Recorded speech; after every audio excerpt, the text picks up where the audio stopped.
नमस्कार दोस्तों, मेरा नाम है दीप्ति और आपका मेरे चैनल पर बहुत बहुत स्वागत है। आज मैं आपके साथ शेयर कर रही हूँ पूरी संपूर्ण जानकारी। जो भी आपके मन में डाउट होंगे वो सभी इस वीडियो में क्लियर होने वाले हैं। हल षष्ठी व्रत के बारे में, कैसे हमें व्रत रखना है, क्या क्या सामग्री होगी और क्या इसके नियम है, क्या महत्व है और अपने बेटे के लिए क्या एक चीज अवश्य करें पूजा में। तो चलिए हमारे वीडियो को शुरू करते हैं। तो देखिए, सबसे पहले तो मैं अपने घर गई थी, यानी ससुराल गई थी। लौटते समय मुझे यहाँ पर कांस की, यानी कि यहाँ कुशा के पत्ते दिख गए, झाड़ियां दिख गई।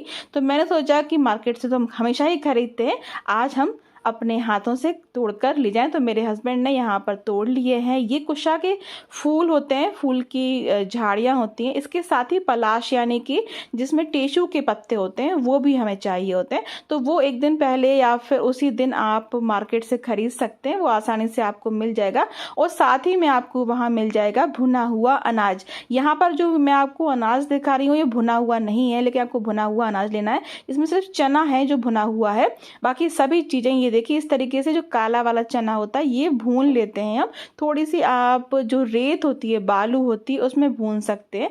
उसको आपको कम से कम 6 या 7 प्रकार का अनाज आपको लेना है। इसमें मैंने मटर भी ली है, मकई भी ली है, गेहूं है और मूंग की दाल है साबुत। कोई भी आप ले सकते हैं, बस आप उसको अच्छी तरीके से उसको भून लें, या फिर आप भुना हुआ मार्केट से भी ले सकते हैं। तो मैंने एक यहाँ थाली में सभी चीज़ सजा के रख ली, जिससे आपको एक आइडिया हो जाए कि आपको क्या क्या चाहिए। यहाँ आपको भैंस का दूध और भैंस का घी चाहिए, ध्यान रखिएगा गाय का नहीं इस्तेमाल करना है। और हल से जुता हुआ यहाँ कोई भी चीज़ हमें नहीं लेनी है, यानी कि हमें जो भी खाना है या चढ़ाना है वो हल से जुता नहीं होना चाहिए।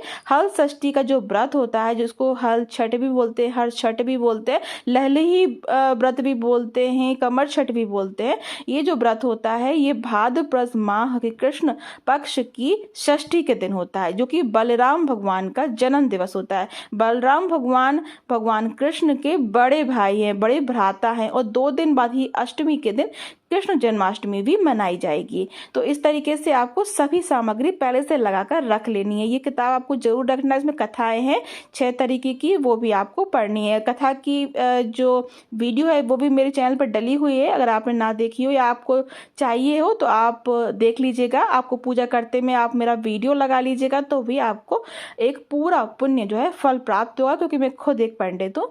तो आप मेरे मुख से सुनेंगे तो आपको पूर्ण फल मिलेगा। तो यहाँ पर सभी सामान हमने निकाल लिया, फूल ले लेंगे और हमने आसन ले लिया है।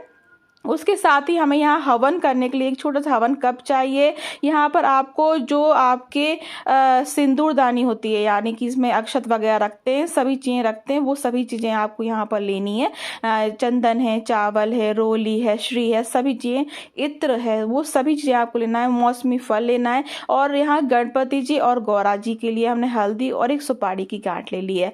आप अलग से जो हमारे गणपति जी है, अगर आपके पास पीतल वाले भगवान जी है, उनको भी रख सकते हैं। यहाँ बाती और दिया भी हमने रख लिया। एक कपूर की आरती करने के लिए छोटा सा दीपक हमने और रख लिया। धूप ले लेंगे, कपूर ले लेंगे। और यहाँ पर आपको ध्यान रखना है, जो भी आप हवन में घी इस्तेमाल करेंगे उसका आपको ध्यान रखना है वो भैंस के दूध का ही होना चाहिए। अब यहाँ हमने धूप भी ले ली है, और हमने यहाँ पर लिया है जो हमारे क्या कहते हैं, जो प्रसाद लगाने के लिए थालियां होती है, छोटी छोटी सी प्लेट्स होती है, वो ले लिया है। सफेद चंदन और हमने कपूर ले लिया। एक कलश के लिए आप लोटा ले लें, पानी से भरा हुआ है, थोड़ा सा गंगा जल उसमें मिला लें और थोड़ा सा अक्षत डाल लें। आप यहाँ पर मूर्धन भी ले सकते हैं। तो देखिए यहाँ पर मैंने एक कपड़ा ले लिया है, जो कि आप आसन पर बिछाने के लिए चाहिए होगा, पट्टे पर बिछाने के लिए हमें। और यहाँ पर एक काला धागा लिया है। काला धागा जरूर आप भगवान के, हरचट मैया के चरणों में रखिए, और पूरी पूजा होने के बाद आपके बच्चे को आप टीका लगाएं और आप उसको ये काला धागा जरूर पहनाएं। ये काम जरूर कीजिएगा, बहुत ज़्यादा इससे आपको प्रभाव पड़ेगा, आपके बच्चे को कभी बुरी नज़र नहीं लगेगी। अब देखिए मैंने यहाँ पर मौसमी फल ले लिया है। हमारे यहाँ हर छठ का जो व्रत होता है, माताएं जो माएँ होती हैं वो अपने बेटे के लिए रखती हैं। आप अपने संतान के लिए, अपनी पुत्री के लिए भी रख सकते हैं, पर हमारे यहाँ बेटों के लिए रखी जाती है। ये देखिए ये कांस है, यानी कि कुशा के पत्ते हैं। इसके साथ ही आपको पलाश के पत्ते भी लेना है। ये आपको मार्केट में आसानी से मिल जाएंगे। आप पूरी पूजा इसी की कीजिएगा, इसी पे चुनरी उड़ाकर सुहाग का सावन चढ़ाकर पूरी पूजा करिएगा। इस दिन ध्यान रखिएगा, आपको हल्का जुता कुछ भी नहीं खाना है। आपको भैंस का दूध, घी और दही आप खा सकते हैं। हल्का जुता कुछ नहीं, मतलब मार्केट का कुछ नहीं खा सकते। ताला तालाब में या पानी में उगी हुई चीज़ें आप खा सकते हैं, जैसे सिंघाड़ा हुआ, सिंघाड़े का आटा, लेकिन नहीं खाते बहुत लोग, लेकिन अगर सिंघाड़े हैं, सिंघाड़े आप खा सकते हैं।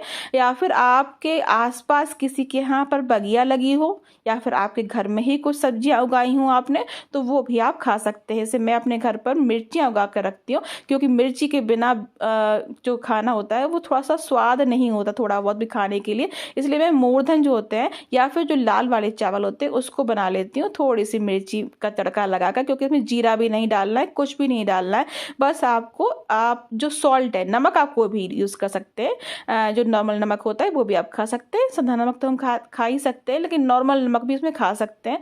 आपको अगर खीर बनानी है तो आपको वो वीडियो मेरे चैनल पर मिल जाएगी, आपको पुलाव और खीर जो मूर्धन का कैसे बनाना है, तो उसकी लिंक मैं आपको आई बटन में भी दे दूंगी और डिस्क्रिप्शन में भी दे दूंगी, तो आप वहां से चेकआउट कर लीजिएगा।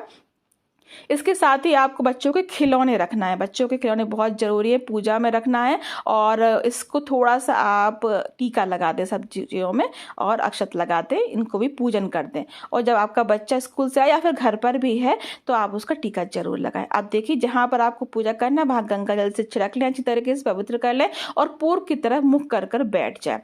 ये जो पूजा है बहुत सौभाग्य देने वाली पूजा होती है, आपकी बच्चे की लंबी उम्र के लिए, आपके बच्चे के भविष्य के लिए ये पूजा होती है, उसे बुरी नजर से बचाने के लिए ये पूजा होती है। संतान सप्तमी जैसी जब पूजा होती है वैसे ही हमारे बुंदेलखंड में ये हलछठ की पूजा की जाती है, हमारे यहाँ हलछठ ही कहते हैं, जो कि हल षष्ठी लोग व्रत मानते हैं इसको। तो ये देखिए चौक पूड़ लेंगे, यहाँ पर मैंने चावल के आटे से और गेहूं के आटे से जो चौक है वो बनाती हूँ, तो अभी मैंने गेहूं का आटा यूज किया है इसमें, और कोई भी अन्य का आटा आप ले सकते हैं। रंगोली के कलर से आप चौक ना पूरे, आप रंगोली के कलर इसमें भर सकते हैं, लेकिन उसको पूरते नहीं है। अब मैं थोड़ी थोड़ी हल्दी और रोली इसमें सजा दूंगी, क्योंकि खाली जो चौक है वो अच्छा नहीं लगता। अब इसके ऊपर हम पट्टा बिछाएंगे और हमारी जो पूजा है वो शुरू करेंगे। जो मैंने आपको पत्ते बताए वो ले लेंगे, दोनों में हम सारा अनाज भर लेंगे, और हम यहाँ पर जो हमारा दूध है उससे पहले सींचेंगे, पानी से सींचेंगे, सारे दोनों में वो अनाज भर लेंगे, नारियल रख लेंगे, सुहाग का सामान हमें रखना है, और यहाँ पर पूरे व्यवस्थित तरीके से हमें सुहाग का सामान चढ़ाकर पूजा करनी है। सारे पत्तों पर भी आप टीका लगा लें। एक कुशा का जो एक पत्ता होता है लंबा वाला, आपको दिख रहा होगा, इसको अगर आप कोई भी आपके मन में अगर आपकी इच्छा है जो बहुत दिनों से पूरी नहीं हो रही है, आप अपनी उल्टे हाथ की छिंगली से, सबसे छोटी वाली उंगली से आप इसमें एक गठान लगाकर अपनी मनोकामना बोल कर देखिए। ये बिल्कुल मेरा खुद का आजमाया हुआ है, आप जो भी मांगेंगे हरछठ मैया वो आपको जरूर देंगी। आज जिनके यहाँ संतान नहीं वो भी ये व्रत रखकर मांग सकते हैं कि मुझे संतान की प्राप्ति हो। इस तरीके से आप ये पूरी पूजा कीजिए, और भी अगर इसके बाद भी अगर आपके मन में कोई डाउट है आप मुझसे क्वेश्चन कर सकते हैं। आपका बहुत बहुत धन्यवाद।